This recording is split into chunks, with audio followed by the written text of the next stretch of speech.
Monsieur Aurélien Taché pour La République En Marche. Merci Madame la Présidente.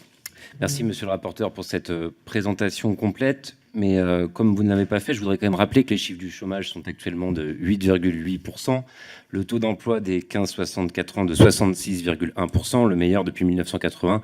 C'est donc que tout ne doit pas aller si mal, y compris à Pôle emploi, puisque comme vous, je pense que la mission première de Pôle emploi est bien d'accompagner les chômeurs vers l'emploi.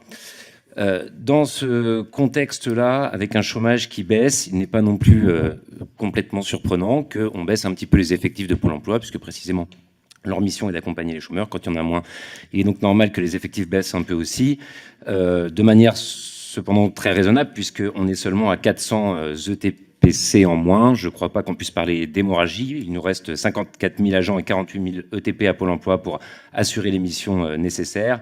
Là aussi, dans un contexte où la famille politique à laquelle vous appartenez n'est jamais en général en reste pour avoir de bonnes idées sur la baisse des dépenses publiques, il me semble que c'est de bonne gestion. Donc c'est des points qui me semblent importants de rappeler.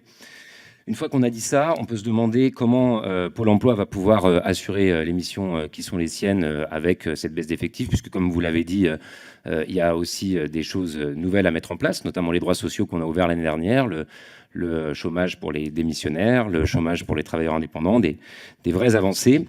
Et c'est donc évidemment pas au détriment de ces nouvelles missions ou de l'accompagnement des demandeurs d'emploi qu'il faudra regarder comment on peut baisser les effectifs, mais plutôt en s'appuyant sur la numérisation croissante que vous avez évoquée dans votre rapport, d'une partie des fonctions support des agents de Pôle emploi, afin que cela puisse se concentrer davantage sur un suivi de plus en plus individualisé et personnalisé des demandeurs d'emploi.